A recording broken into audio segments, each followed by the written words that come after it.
Bom dia, boa tarde, boa noite. Eu sou Andrioli Costa e esse é o Diálogos do Comunicolog, o lugar onde o campo da comunicação se encontra.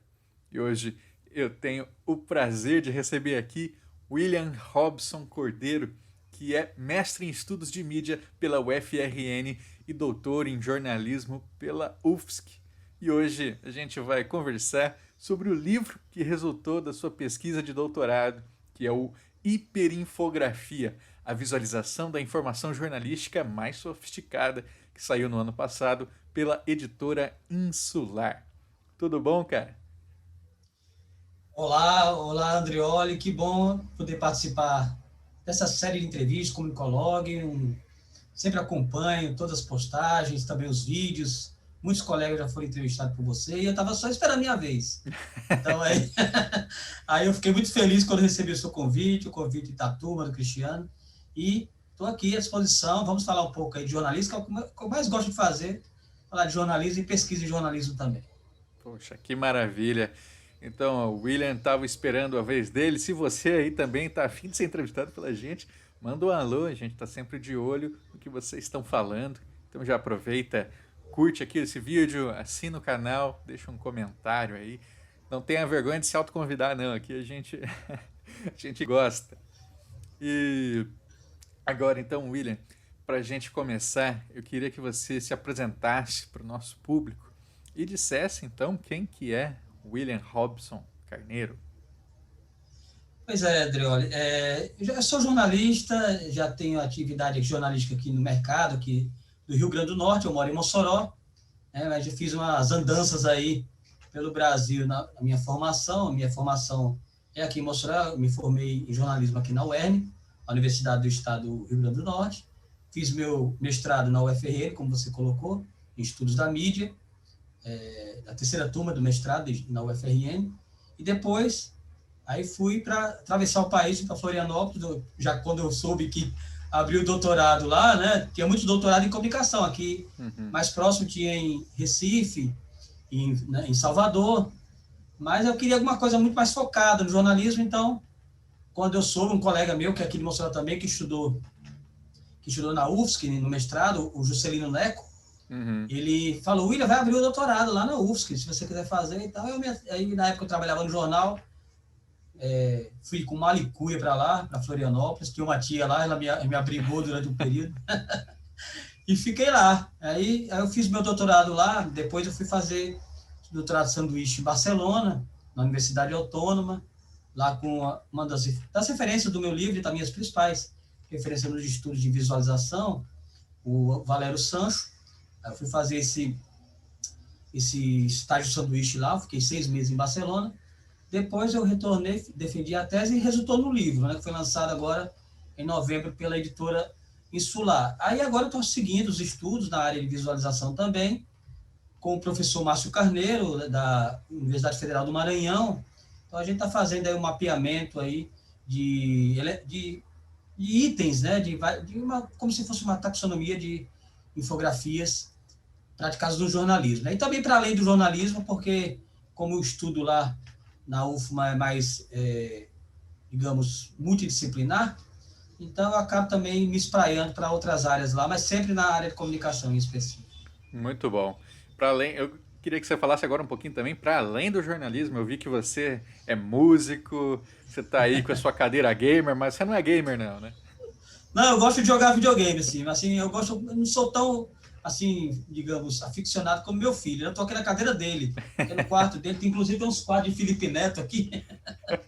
Não sou eu que sou fã do Felipe Neto, não, apesar de gostar um pouco dele, mas quem é fã do Felipe Neto é meu filho. Então, estou no quarto dele, invadi um pouco aqui, para poder a gente ter essa conversa. Eu realmente sou músico. Eu acho que eu sou músico e jornalista, ou jornalista músico, porque eu comecei antes como músico, né? A minha atuação, digamos, profissional, como músico. Eu também toco na noite, nos bares, aí, festa de casamento, essas coisas, com uma banda de rock. Então, aí a gente já faz muitos anos que a gente toca.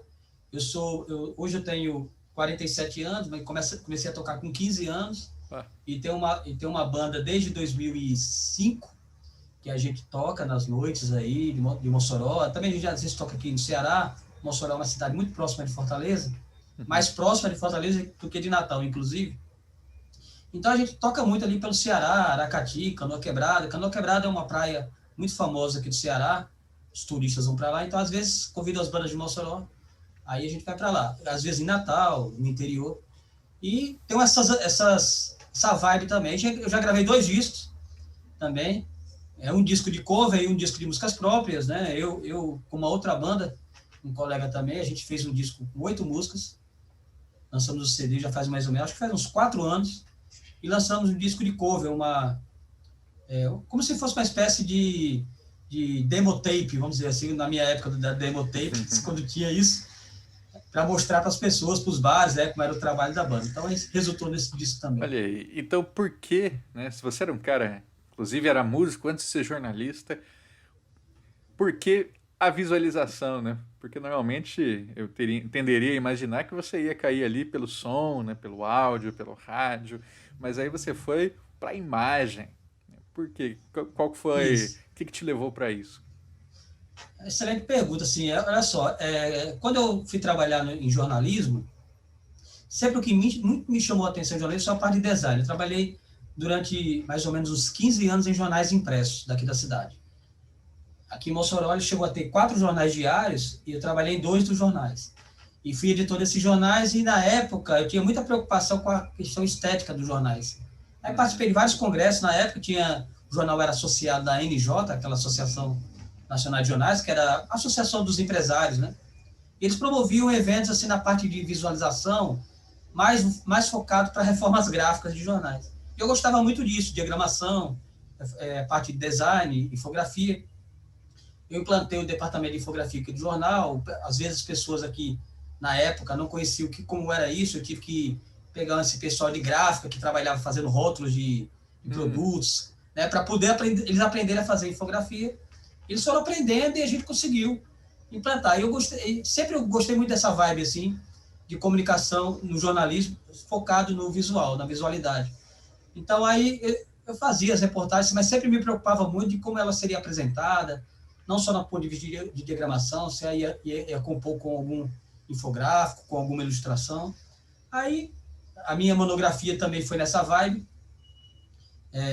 Você já Tanto na área de infografia trabalhava, também. antes da graduação, você já trabalhava de jornalista? Já trabalhava, eu trabalhei 5 anos antes, eu trabalhava num jornal aqui na cidade, 5 anos antes, depois foi quando surgiu a faculdade de jornalismo na cidade, aí eu resolvi fazer.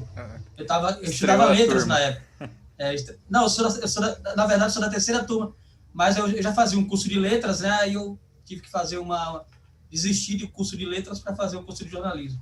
Aí depois eu continuei seguindo aí, que na verdade eu sempre queria fazer jornalismo, mas só que os cursos mais próximos eram em Natal e em Fortaleza, aí não dava para mim, porque na época eu estava trabalhando aqui no jornal, e quando surgiu a oportunidade do curso de jornalismo aqui, aí eu resolvi fazer.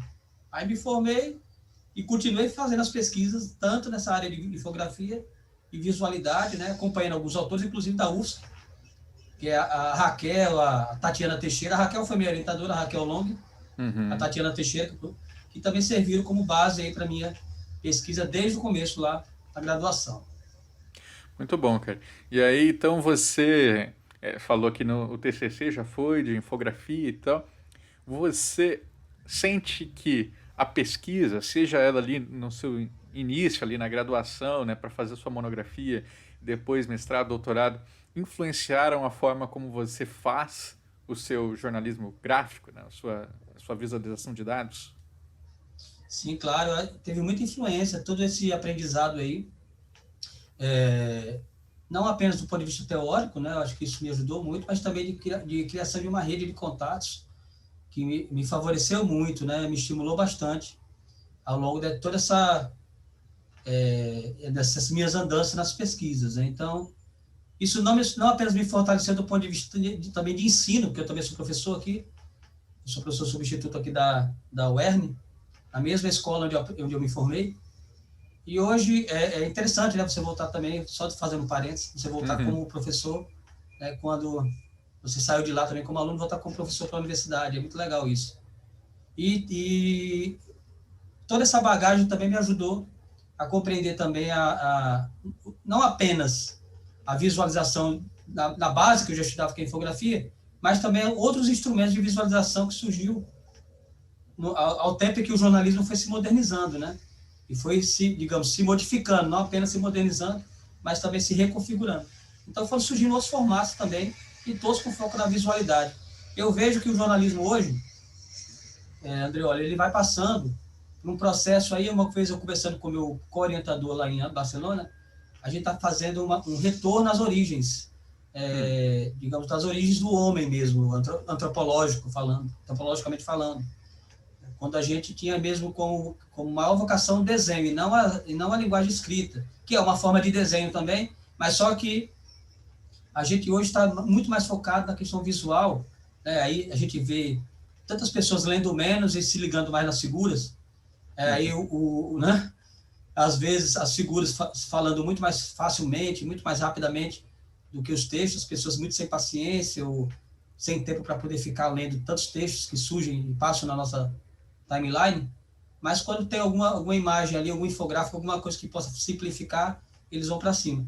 Então, é como se a gente estivesse retomando as origens aí da visualidade. Eu não falo apenas da questão da infografia, mas falo também das imagens, assim, dessa evolução fotográfica, também dos novos formatos aí que vão surgindo, visualização de dados, né? E hoje se fala muito isso, visualização de dados no jornalismo, departamentos de jornalismo como Delta Folha, por exemplo, que trabalham com essa questão de jornalismo de dados. Então, eu percebo que está um foco muito mais interessante agora, um retorno às origens, vamos dizer assim, essa questão da visualidade. E todo esse arcabouço das pesquisas que eu vim desenvolvendo me ajudaram a entender esse momento, né, que eu continuo acompanhando, não por uma questão de obrigação, por ser pesquisador, mas por ser também por uma questão de gosto mesmo, né, de entusiasmo mesmo de acompanhar tudo isso.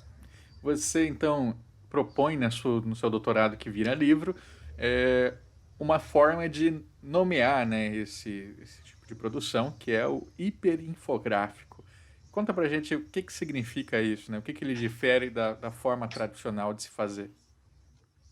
Bem, o hiperinfográfico resultou nesse livro, né? Eu vou explicar aqui, nesse livro aqui, da editora Insular. Esse livro, ele trabalha o conceito, né? O conceito de hiperinfografia. Quando eu fiz o doutorado na UFSC, junto com a Raquel, meu projeto não tinha nada a ver com isso. Meu projeto ele procurava novas manifestações de infografia do jornalismo, coisas desse tipo. Eu não sabia ao certo ainda o que era, eu queria acompanhar para ver o que era. E a gente, com o tempo, né, a gente foi estudando e acompanhando essas manifestações de infografia. E em Barcelona, o meu orientador foi me perguntar o que eu estava pesquisando. Eu fui falar que estava falando, eu disse para ele que estava pesquisando essas novas manifestações de infografia e tal, e ele gostou da ideia, mas ele não sabia exatamente que manifestações eram essas. Aí foi quando eu fui mostrar alguns exemplos. Mostrei alguns exemplos para ele, ele falou assim, cara, isso que você está pesquisando não tem nome ainda, é uma coisa nova. Eu estou vendo que vários jornais estão pesquisando isso aí, que estão publicando esse tipo de coisa, de material, estão fazendo, né? Vários jornais estão fazendo isso, e eu acho que você poderia focar somente nesse tipo de trabalho aí, que eu acho que já dá muita coisa. Aí foi quando resolvi meter o aço mesmo, como a gente diz aqui, nas pesquisas só nesse tipo de vamos dizer assim, de experiência infográfica. Que é como? Que ele se manifesta assim de uma maneira autônoma, né? Então, porque é o seguinte, eu vou explicar como é que ele funciona. A infografia, como a gente conhece no jornalismo, ela sempre está ali, ou na revista, ou no jornal, ou na internet, acompanhando um texto. Tem um texto jornalismo, então tem uma infografia ali, dando um auxílio, né? A gente chama de, às vezes, servindo como muleta e tal. Para, digamos, fortalecer ou complementar aquela informação que está escrita em forma de reportagem. Isso é infografia. É sempre um suporte, né? Sempre um suporte. Só que, durante muito tempo, a infografia também foi evoluindo, e principalmente nas revistas da Abril, isso aí por volta dos anos 90, a Super Interessante, por exemplo, ganhou vários prêmios de infografia, e ela publicou depois uma revista, derivou da Super Interessante, uma revista chamada Mundo Estranho. E essa revista era uma revista só de infográficos. E aquilo já me chamava a atenção, porque não era uma revista de reportagens. como a gente costumava ver. Era uma revista onde todas as páginas eram infográficos. E cada infográfico era a sua própria reportagem, e ganhou um nome, reportagem infográfica. Os jornais começaram a praticar isso também, com 2 páginas inteiras standard, com aqueles infográficos, ou então, às vezes, só eram 4 páginas, ou eram cadernos sequenciados. E aquilo ali me chamou muita atenção por conta da particularidade, porque não estava servindo para complementar reportagem nenhuma. A própria infografia era a reportagem. Uhum. E o Valério Sancho, esse meu orientador, o meu co-orientador lá em Barcelona, ele falou, olha, William, eu publiquei um livro e depois uma série de artigos sobre os megagráficos, que é isso que é essa manifestação de linguagem nos jornais e nas revistas, onde a própria infografia é a reportagem e por ela só basta, não precisa de uma reportagem como complementar. O próprio leitor sabe que vai estar dentro de um ambiente infográfico e ali ele vai buscar aquela informação. Só que essa manifestação começou a ganhar também a internet. Uhum. Começou a ganhar também a internet. Então, os megagráficos alcançam a internet, mas com outras características hipermediáticas, que, claro, não se via no papel. Então, o hiperinfográfico, eu comecei a elencar eles 6 categorias, 6 propriedades, que eu chamo 6 propriedades morfológicas, onde o hiperinfográfico ele se traduz como tal. Ele precisa ter 6 elementos de propriedades morfológicas. Aí no livro, eu elenco eles e mostro. Por exemplo, ele precisa ter síntese, né? Uhum. O hiperinfográfico precisa ter síntese, que é o seguinte, ele tem que ter um objetivo de relatar alguma coisa. Então, seria o que o Valério Sancho chama de síntese, e o que eu uso também aqui. Ele precisa ter uma sincronia sintática, então ele precisa ter vários infogramas, vários elementos naquele infográfico, naquele hiperinfográfico, que conversam entre si. Eles podem estar até isolados, mas eles precisam dialogar com outros elementos infogramáticos dentro da própria estrutura infográfica. Não sei se estou claro aqui para dizer. O infográfico é formado por vários... o infográfico é formado por vários elementos, né? Então, ele tem uma foto, ele tem um desenho, ele tem um número. Então, aquilo ali, cada elemento daquele é conhecido como infograma. Então, eles precisam estar dialogando entre si para poder ter sentido, né? Sim. Aqui o infográfico tem algum sentido. Então, a gente chama de sincronia sintática, esse sentido que ela gera. Aí, o outro ponto é a autonomia. Por exemplo, ele precisa ser autônomo, ele não pode ser baseado numa reportagem, nem uma reportagem complementar esse infográfico, esse hiperinfográfico. Ele precisa... Mas eu imagino que, por exemplo, pela própria hipermedialidade, talvez tenha algum item ali no infográfico que se você clique, vai para uma reportagem. Não tem isso? Sim. Aí, nesse caso, alguns hiperinfográficos com essa característica, que você sai do ambiente do hiperinfográfico para uma linkagem, uma reportagem externa. Ou, pelo contrário, você clica ou abre uma tela. Exato, abre uma tela complementar, ou um áudio, né? Abre um vídeo também, abre uma janela de vídeo, nesse sentido. Aí ele também tem que ter característica de imersão. Então, essas características de imersão, eu distribuo essa característica em alguns níveis de imersão, que é com base nos estudos do Márcio Carneiro. Ele trabalha a imersão com vários níveis, né? Desde os níveis mais, digamos, básicos de leitura, como ler um livro, assistir um filme, até os níveis de imersão mais avançados, como, por exemplo, o de realidade virtual, através dos óculos especiais, ou de realidade aumentada, através de uma tecnologia específica.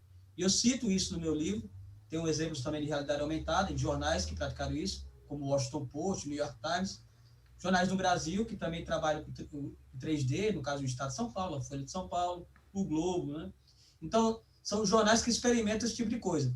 E essas características não encontram em outros suportes. Por isso que o hiperinfográfico ele tem uma característica hipermediática própria, porque ele só se manifesta no ambiente hipermediático. E esse é um dos elementos que eu coloco aqui nas propriedades morfológicas, que é a hipermídia.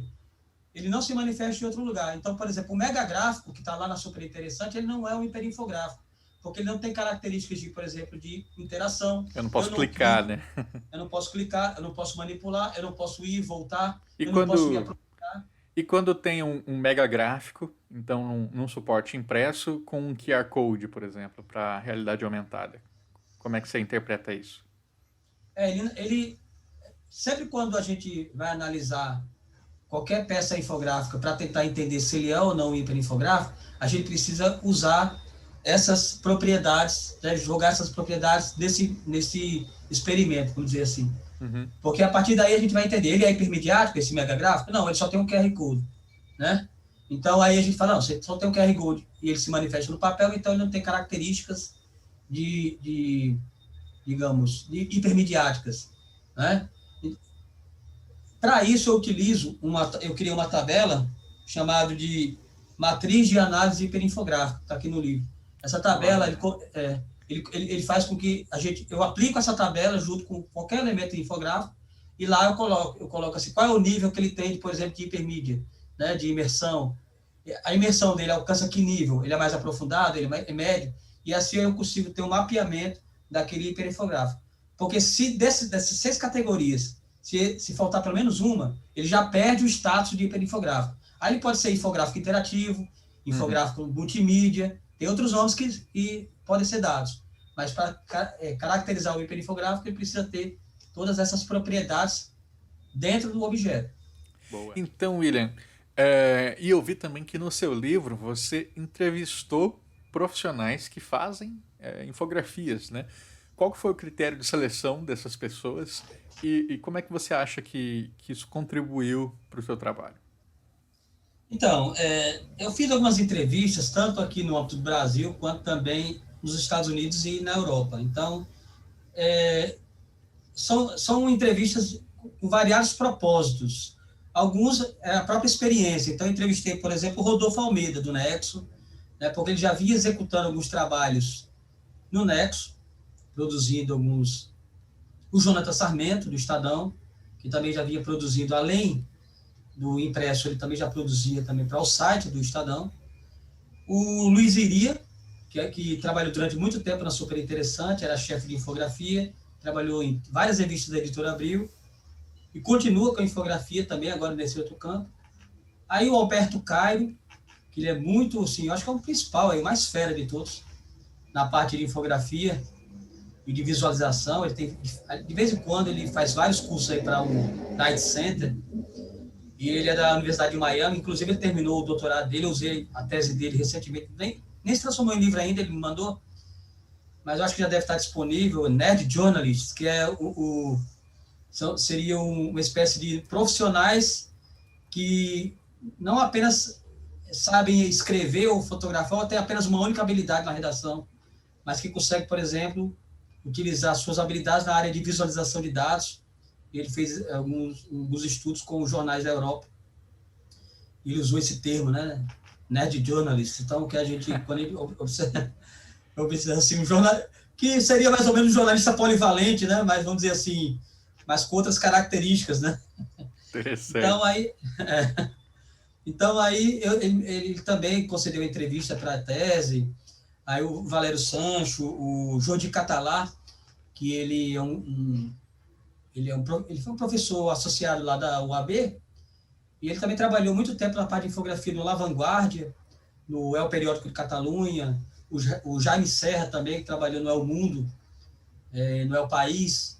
E esses profissionais, eu utilizei como principal critério o fato de eles terem muita experiência na parte aí de jornalismo e na parte de infografia. Então, eu fiz essa junção de material, tinha muitas horas de entrevista, não deu para colocar assim, tudo.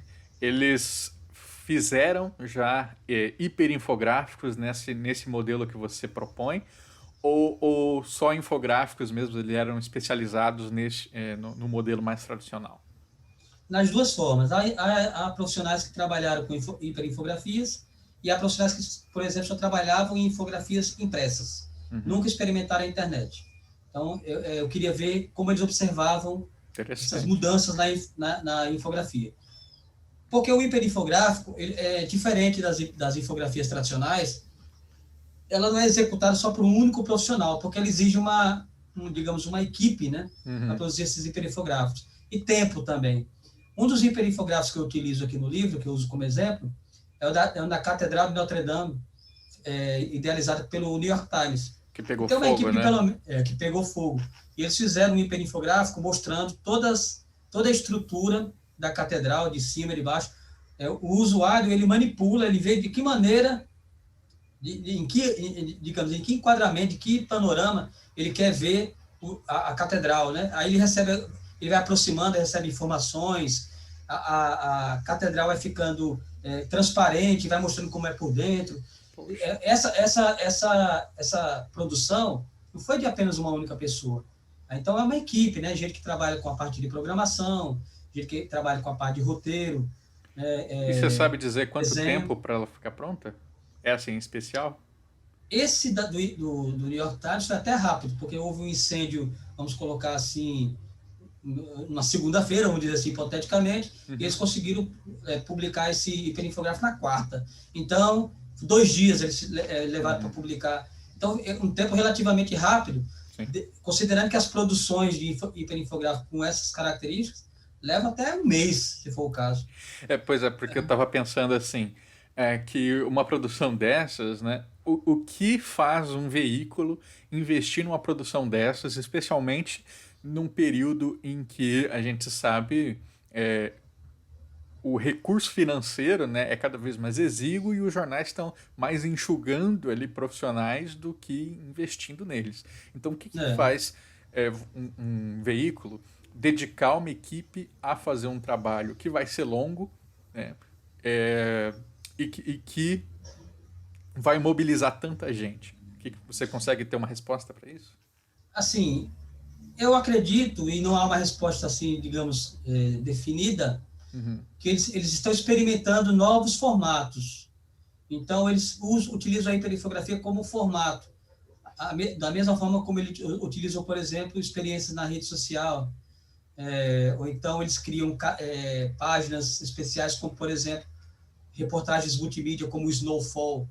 Vamos dizer assim. São experiências, são práticas que eles vão tentando aí descobrir até onde há uma atenção do público, né? De forma que hoje esses jornais eles tendem a ser mais um núcleo jornalístico para variados formatos e formas para atender a diversos públicos, né? Eu percebi isso quando eu conversava com um colega Alexandre Lenzi, que ele se formou também na UFSC, e ele pesquisou o El País. Então ele mandou para mim uma espécie de croquis da redação do El País, que eu usei até na minha tese também, mostrando como é a estrutura hoje do El País. Então, há pouco setor destinado, pouco espaço, vamos dizer assim, destinado a jornalismo impresso e muito destinado à parte gráfica e para novos experimentos digitais. Então, eu vejo, assim, que não é que vamos agora focar só na hiperinfografia. Não. A hiperinfografia é um experimento que a gente vai tentar testar aqui e sempre eles ficam fazendo. Interessante que há pouco tempo eu observei no La Vanguardia, jornal de Barcelona, sobre dicas de como se cuidar da pandemia. E é um hiperinfográfico que até coloquei na minha cartilha de análise hiperinfográfica, que eu coloco na internet. No final do livro tem um QR Code onde vai para essa minha cartilha. Eu explico lá como é um hiperinfográfico e eu vou também fazer uma espécie de repositório. Sempre que eu vou encontrando alguma coisa, eu jogo lá. Boa. E tá livre aí na internet, quem quiser, só buscar lá hiperinfografia. Tá no seu site? Você tem um site ali, né? O William Robson. Tá lá? O meu site, eu tenho um blog, mas o meu blog é mais assim para notícias de política, porque eu gosto também de política, também me envolvo com isso. Então, aí é mais de notícias também aqui do nosso cotidiano, eu faço análise, alguma coisa. Nada hard news, não. É mais para reflexão mesmo da cidade aqui. Então vamos pensar aí nesses infográficos, né, enquanto experiências e inovações. O veículo ele faz isso também, né, como uma característica de distinção, né? Olha só como nós conseguimos fazer esse produto inovador, diferenciado, interativo. Não é qualquer lugar, assim. Então, peraí, o jornalismo não está morrendo como vocês estão dizendo aí nas redes sociais. Eu sinto que tem um pouco disso também, né? Claro, então é uma intenção de manter um status, né? Já que o jornalismo ele ganhou, digamos aí, várias conexões, né? Então ficou tão abrangente, né? Tantos blogs, né? Mas essa característica ainda é dos grandes jornais. Então, a hiperinfografia a gente não vê no blog da esquina, por exemplo. Uhum. Então, porque ele não tem condição de fazer. E não existe ferramental próprio para a produção de hiperinfografia disponível na internet, como a gente acha o Canvas, o PictoChart, por exemplo. Né? Então, é preciso ter noções de programação. Por isso que tem os net journalists, né? Que também são programadores. Então, eles produzem novos projetos jornalísticos a partir do zero, a partir da própria programação. É como se ele estivesse desenvolvendo um game. Eu até conversando com o Marciano, né? O Marciano ele pesquisa game, acho que você conhece também, André. Ele fez o mestrado e o doutorado na UFSC, em jornalismo, e ele pesquisa news games. E eu, às vezes, conversando com ele assim, Marciano, eu acho que dá para a gente fazer um artigo pensando assim, porque eu acho news games uma hiperinfografia, viu? Aí a gente podia fazer uma pergunta, news games é hiperinfografia ou hiperinfografia news games? O que é, né? Aí ele falou, é mesmo, eu acho que tem, porque eu vejo os exemplos de news games que ele apresenta, eu falo, cara, isso é um hiperinfográfico, cara. Você manipula, Claro que também tem a questão de você Interação, né? receber recompensas, né, à medida que vai avançando no jogo. Mas não deixa de ser uma hiperinfografia. Eu levantei essa reflexão com o Marciano e até gostou da ideia. O... Eu notei, né, quando você coloca ali no livro os profissionais que você entrevistou, que muitos deles não estão mais nos veículos que inicialmente eles estiveram quando você os entrevistou. E aí também, pelo meu próprio interesse à parte, assim, de jornalismo algorítmico, aquele jornalismo que é produzido por robôs, né? Eu vejo que Isso. aqueles profissionais que programaram, por exemplo, os clássicos ali, que é o QuakeBot do Los Angeles Times, por exemplo, eles todos já também, né, pirulitaram dos veículos iniciais onde eles Sim. estavam. Você, então, percebe que esse nerd journalist aí, ele circula mais em veículos, o que faz com que ele esteja sempre em movimento, né? Que dificilmente ele acaba ficando no mesmo veículo. É porque eles trabalham com projetos, é porque eles estão mais numa lógica empreendedora de tentar buscar outros caminhos. Como é que você interpreta isso? Eu acho também, Andrioli, tem isso que você colocou, mas eu acredito também que muitos desses trabalhos que são desenvolvidos nos jornais são de freelancer mesmo. Né? Então, eles desenvolvem um projeto ali especial, se dedicam durante o período, recebem a grana e pronto. Mas, assim, alguns passaram muito tempo. Né? Eu vou colocar aqui, por exemplo, o Fábio Nienot, que trabalhou no Diário Catarinense, e depois o Diário Catarinense fechou, virou uma revista. Não sei exatamente o que o Diário Catarinense é hoje, mas, enfim, ele passou muito tempo lá, já estava desenvolvendo infografias online, e, e agora ele tem o próprio escritório, né? Ele faz projetos aí para outros campos. Aí. O Luiz Iria também, ele faz isso. Agora ele é infografista de uma editora de livros didáticos. Né? Eles vão buscando outros caminhos, realmente. Mas, por outro lado, vai surgindo também muitos jovens aí, talentosos, né? Não sei se a questão é porque o preço da mão de obra, e os jornais também pesam muito isso, Uhum. e às vezes demite o cara mais experiente, contrata mais barato, né? Pode ser isso também, não sei. Mas, enfim, que monta o departamento a partir dessa galera que entende programação, de manja programar, sabe desenhar, né? E se junta também com uma equipe lá, consegue desenvolver projetos, muitos desses projetos criativos. Eu já vi muitos projetos aí do Delta Folha, por exemplo. Delta Folha é o núcleo de jornalismo de dados da Folha, que inclusive eu tentei manter o contato com o pessoal, não entrou na minha tese, mas posteriormente eu tentei entrar em contato para o pós-doc, Uhum. e justamente para tentar entender que ferramentas eles utilizam. Algumas ferramentas são bem comuns que a gente conhece, como por exemplo o Tableau, né, que é utilizado por vários setores. Então você faz o levantamento de dados lá, a partir de uma planilha ou digamos, um relatório de um portal da transparência desses aí. Você faz esse relatório, joga no Tableau, o Tableau apresenta uma série de infográficos interativos que Poxa. você pode apresentar depois e colocar nos jornais. É bem interessante, é uma ferramenta bem prática também. Paga, imagino. Mas é pago, mas não faz infográfico, hiperinfográfico, né? Ele apresenta apenas naquele formato de visualização de dados mesmo, que o jornalismo está utilizando bastante, né, inclusive. Que formato é esse? É gráfico pizza ou não?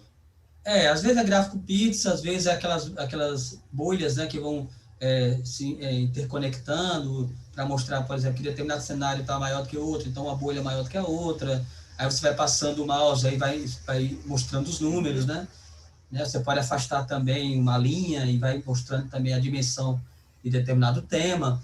Então, é mais ou menos isso, assim, gera, digamos, estruturas dessa forma, um pouco mais pesada, né, mais dura, não tem aquela característica de infográfico jornalístico mesmo. Eu lembro da Folha, não sei como você o catalogaria, né? Até faço essa pergunta. Na época das eleições, né, para você ver em que aspecto político você estava em relação aos candidatos. Então eles tinham montado ali um sistema em que, sei lá, o Boulos estava mais para a esquerda do que o Lula, Aécio estava depois do Lula, não sei o quê, e Bolsonaro lá do outro lado. E aí, a partir de uma análise de redes sociais que o algoritmo ali fazia, ele te posicionava e posicionava outras celebridades ali dentro desse espectro.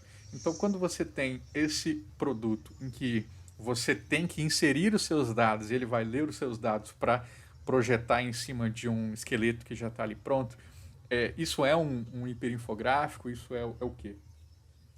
Eu lembro desse gráfico, viu, Adriano? Eu lembro, sim, isso até na capa da Folha, no alto da página, assim, lembro demais, e é difícil até de entender, assim, para o povo comum, né? O leitor comum, ele vai observar aquilo, às vezes ele não consegue entender bem, porque às vezes a Folha tem uns gráficos bem complicados de entender mesmo, porque ele utiliza muito esses recursos aí da visualização de dados, e às vezes não traduz muito bem, assim, não dá para a gente entender, se não for uma pessoa muito especialista naquilo ali, não consegue entender bem. Esse gráfico ele, ficou bem feito, tudo, mas assim, ele ficou para digamos, o leitor leigo, ele não consegue entender de primeira. Mas o seguinte, ali não é um hiperinfográfico, ele está ali, por exemplo, no papel, né? Ele ganhou também contornos no online. Ganhou. Ganhou contornos no online. Eu lembro que você passava o mouse, né, tinha aquelas informações. Mas ali não se colocaria como um hiperinfográfico, porque ele não tem aspecto de autonomia. Ele precisa de uma reportagem que complemente aquela informação que está lá no gráfico. Só o gráfico por si só, não diz nada. Ele não diz nada, né? Você não consegue entender só o gráfico. Se soltasse o gráfico ali, você não entenderia. Então, teria que ter alguma reportagem para explicar aquilo ali. Mas aquilo ali é muito característico de uma visualização de dados, visualização jornalística de dados, que é o que se usa muito, é uma terminologia que também é muito utilizada para esse tipo de modelo. Me diz agora, então, como é que está esse mercado de visualização de dados no Rio Grande do Norte? Imagino que você deve acompanhar aí bem de perto, já que você está aí. Avançou bastante desde que você estava lá trazendo o pessoal da gráfica para poder ensinar a redação? Olha, um colega lá em Barcelona, que trabalhava no jornal de lá, no El Periódico, ele disse que quando os jornais entram em crise, o setor da arte é o primeiro que vai embora. Né? Então, é mais ou menos isso, assim. Só que os jornais aqui, tanto de Mossoró quanto de Natal, as duas cidades que tinham jornais, os jornais fecharam. Não foi só o setor da arte, né? Então, aqui em Mossoró... Rapaz, tinha então, 4 e fechou. Fecharam. Aí só tem um, na verdade, só tem um em situação bastante difícil, onde eles também já não têm mais o setor da arte. Então, ficou uma situação bem complicada. Em Natal, tem um jornal que, de mais de 50 anos, Tribuna do Norte, continua funcionando, mas também sem setor de arte. Faz aqueles quadros bem básicos e tal, só para dizer ali, para dar alguma informação, mas nada demais.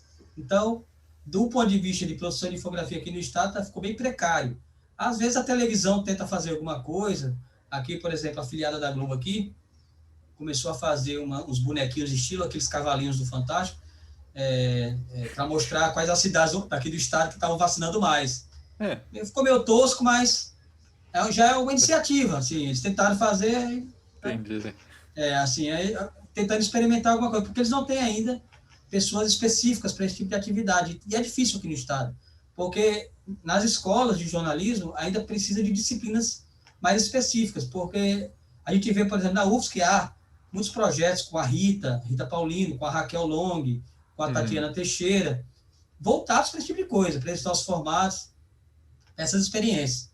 Mas, se a gente for olhar as escolas de jornalismo, de modo geral, no Brasil, a gente sente uma série de deficiências. Inclusive, eu recebo muitos convites assim, de outras universidades para dar aulas, assim, palestras, vamos dizer assim, de infografia e visualização, e quando eu vou falar, parece a novidade do século, sabe? Quando não, na verdade, é uma coisa de muito tempo, já se praticaram há muito tempo, que surge e morre, desde 1800 que existe infografia, mas quando a gente fala, os alunos ficam assim, impressionados, como se fosse algo novo, né? Como se fosse uma nova experiência no jornalismo, por conta da crise do jornalismo, e não é.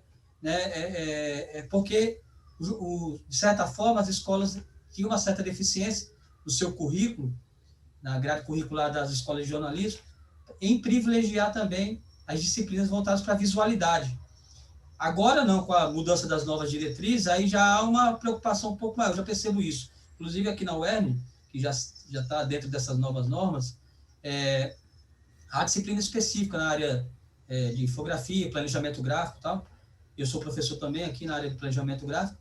E os alunos, eles agora querem experimentar, eles gostam disso, porque eles querem aprender essas ferramentas, porque eles sabem que pode usar em rede social, né? Em Instagram, eles querem aprender isso para além da infografia, eles querem aprender para fazer um bannerzinho de publicidade, coisas desse tipo. O meu planejamento gráfico era... Como é que era o nome daquilo? Era o PageMaker e o Corel, né?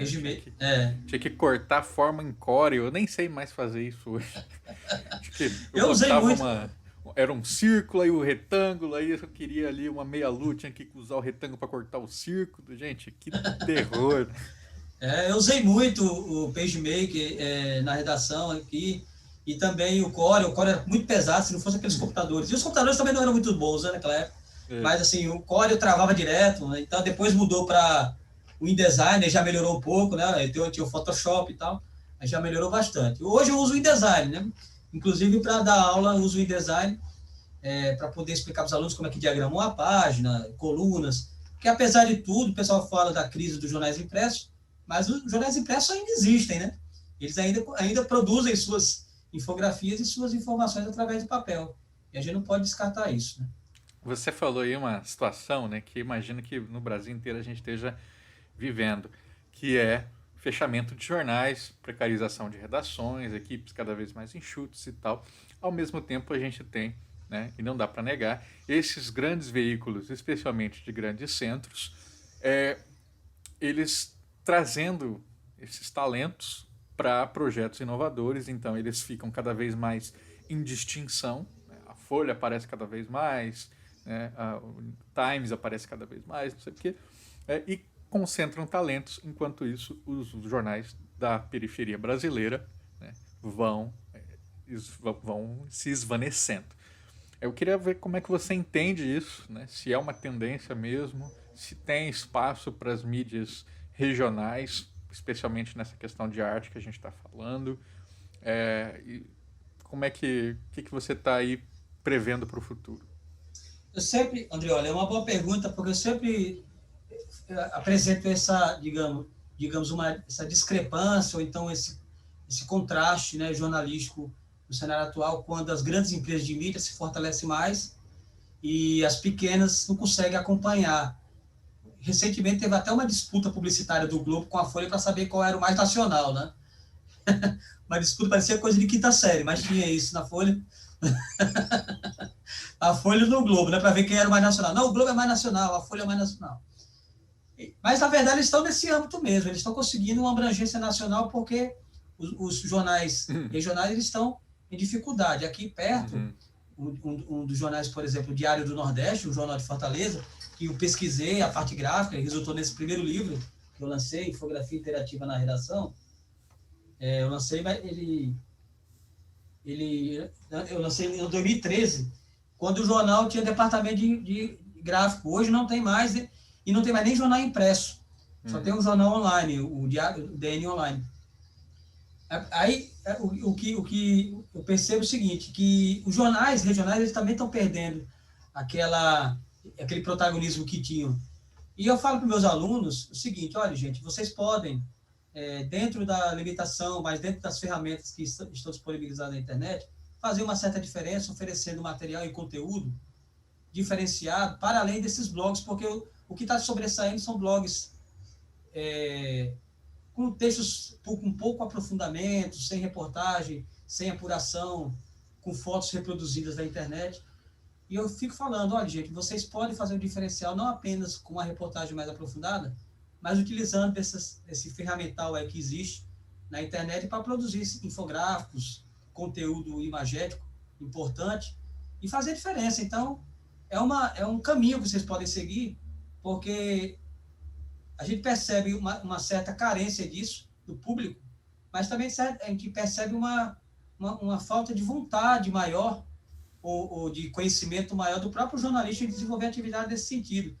Não diria uma acomodação, mas às vezes é um estímulo mesmo para começar a fazer projetos nesse sentido. Então, eu acho que, regionalmente, por outro lado, apesar do protagonismo nacional desses jornais, eles não conseguem atender um público regional que está com fome de notícias. Por exemplo, em Mossoró, a Folha de São Paulo, como é que a Folha de São Paulo? Ela é lida aqui, mas como é que a Folha de São Paulo vai cobrir o cotidiano de Mossoró? Né?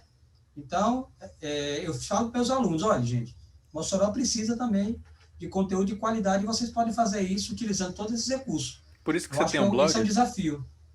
Eu tenho um blog. Por isso. Eu tenho um blog que meu blog ele é mais assim, para eu continuar eu sempre digo aqui, Andreoli, desde que eu entrei na pesquisa, que eu nunca queria deixar de ser jornalista para me tornar somente um pesquisador.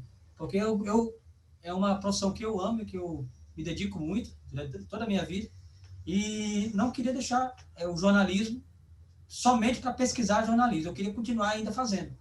Então, aí eu procurei criar um blog, assim, não para Hard News, porque senão ia prejudicar minhas pesquisas.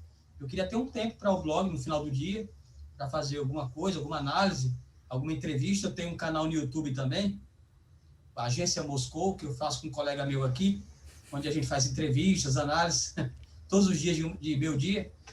E a gente aproveita para fazer, assim, discutir a cidade, traz o prefeito da cidade, traz um vereador, traz um cara do sindicato, né? E a gente fica discutindo aí esse tipo de coisa, justamente para não me desvencilhar do jornalismo e ficar somente na pesquisa, né?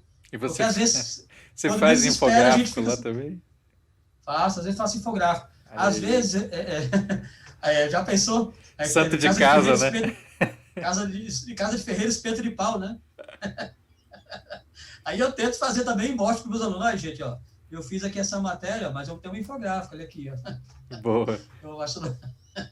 Aí eu fico tentando mostrar isso para eles, e eles gostam muito, porque eles gostam daquele, eu percebo que eles gostam de professores, assim, que ficam também com, digamos, com um pé, digamos, do mercado. Eu não gosto muito dessa expressão, mercado, um pé no mercado, assim. Eu fico falando assim, não, professores que continuam no jornalismo, né?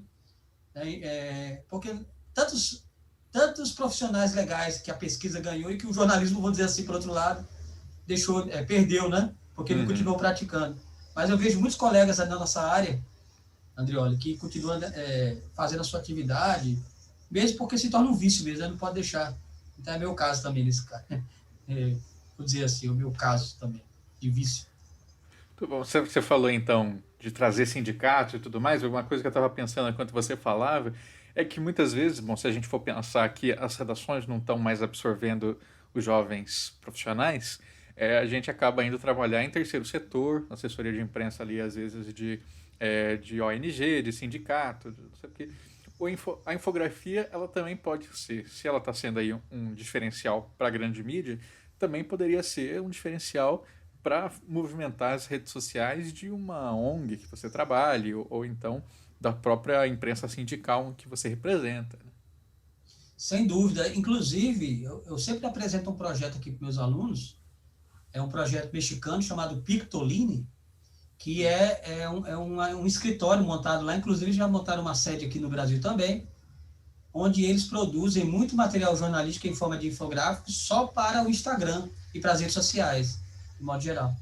Então, eles fazem ali infografias sequenciadas do Instagram, naquele formato, naquele tamanho, naquela dimensão, infográficos estáticos, claro. Uhum. Às vezes eles colocam alguma animação, mas é muito pouco. Geralmente é infográfico estático, onde você passa, né, tem uma historinha, às vezes é uma infografia em forma de quadrinhos, às vezes é em forma de números. Eles vão utilizando uma forma de popularizar também os temas atuais. E vez por outra, eles colocam uma publicidade também nesse formato de infografia. Aí eu falo para os meus alunos, olha aí a ideia aí, ó. Vocês podem fazer isso aí, uma empresa de jornalismo, uma agência de infografia estilo Pictolino, e de repente você vende para uma empresa dessa aí, uma empresa, digamos aqui, Mossoró tem uma empresa de temperos. Então você fala, chega lá, olha, você quer anunciar na nossa agência, a gente explica para as pessoas como é que se faz um tempero em forma de infográfico, né? Ou então qual é o melhor tipo de tempero para determinada comida e tal. Aí quer dizer, eu vou dando essas dicas, os alunos ficam brilhando os olhos. Ah, é mesmo, professor? É, Então, acho que são ideias assim, que é não para ONGs, sindicatos, mas também para o mercado geral também. Eles podem fazer isso para sindicatos, né? É muito interessante, porque eles aprendem também a fazer aqueles banners que hoje eu vejo cada banner mais legal do que o outro, mas eles também podem fazer infografias porque para o Instagram. que nem você falou, o Canva aí foi um game changer, né? Porque ele deixa ali você fazer uma produção sem quase conhecimento nenhum, ele já traz ali vários modelos, você só vai trocando. Muito jornalista se valeu aí nas redes sociais graças ao Canva. Não, o Canva, o PictoChat, tem outra, tem agora não vou lembrar aqui, o Infogram, e quer dizer, tem vários dessas ferramentas que já joga ali um monte de template para você, aí você escolhe um daqueles ali, não, por exemplo, é só substituir, aí gera um arquivo, né, em JPG, tá?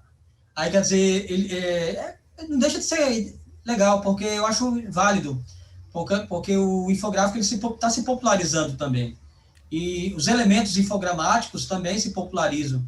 Quando se faz um banner daquele, ou uma cartazinho daquele do Instagram, você vê também que ali tem alguns elementos infográficos bem interessantes. Às vezes eu vejo assim, de sindicatos, né? Tem um sindicato aqui do Estado dos professores aí. Porque o governo não oferece o reajuste e tal? Aí você vai passando e tem lá os desenhos explicando por que, as razões e tal. Aí, isso são elementos infogramáticos. Eles estão tentando traduzir o que facilmente eles diriam no texto em linguagem visual.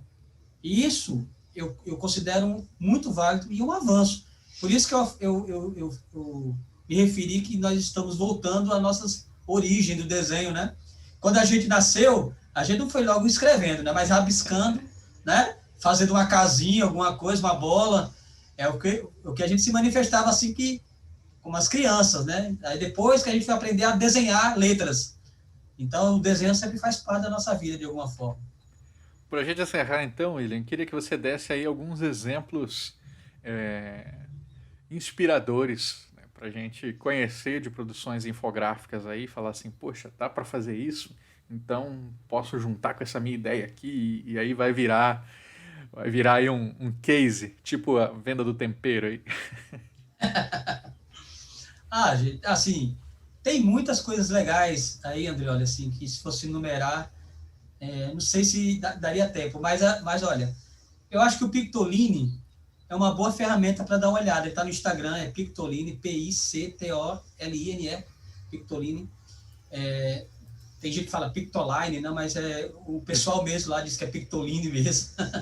Então, vocês podem olhar lá, tem muitas coisas legais assim que inspiram.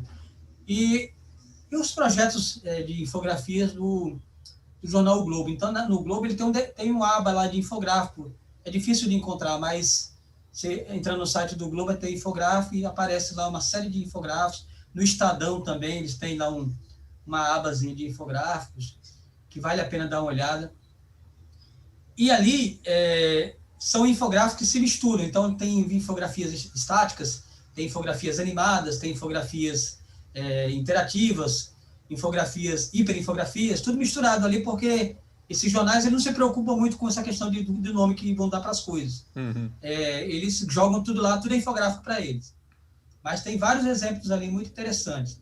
E eu acho válido também utilizar essas ferramentas, o Canva, o Infogram, o PictoChat, porque também dentro dessas ferramentas, não apenas os templates, mas eles têm ali uma espécie de comunidade, um blog, eles têm uma comunidade lá, onde os usuários dessa ferramenta, eles compartilham as experiências, os projetos que eles fazem. Tem muita coisa legal que você pode partir do zero, ou então você não tem ideia, cara, como é que eu vou fazer isso? Como é que eu vou fazer isso para um sindicato, para uma assessoria de um político, por exemplo, ou para uma empresa que eu trabalho, um house organs, por exemplo, o que eu vou fazer? Então, aí você olha, tem um projeto lá, cara, isso aqui dá certo. Você tenta ali adaptar, usar os elementos que oferece o próprio sistema, já que você não precisa nem desenhar, né? Então, tem vários elementos lá já pré-prontos, você só faz puxar e aumenta e coloca lá. Se souber desenhar, melhor ainda, você faz uma textura, joga no Photoshop, depois importa para lá e faz um acabamento bem personalizado. E experimentar, eu acho que o ideal mesmo é experimentar o tempo todo esses projetos, sempre observar. Eu sou um cara que, quando eu assino muito ainda essas edições digitais, de jornais, assim, das versões impressas, não só porque eu gosto muito de jornal impresso, mas também porque eu consigo ver muito infográfico lá, e eu fico, às vezes, compartilhando, eu corto aquele infográfico e jogo num canal que eu tenho no Instagram chamado Grafikjo, Grafique com K. Aí, geralmente, eu jogo lá para as pessoas verem, olha, esse gráfico saiu hoje no Globo, esse gráfico saiu hoje na Folha. Boa. Então, quem quiser seguir lá, Grafique com PH. Grafique KJ.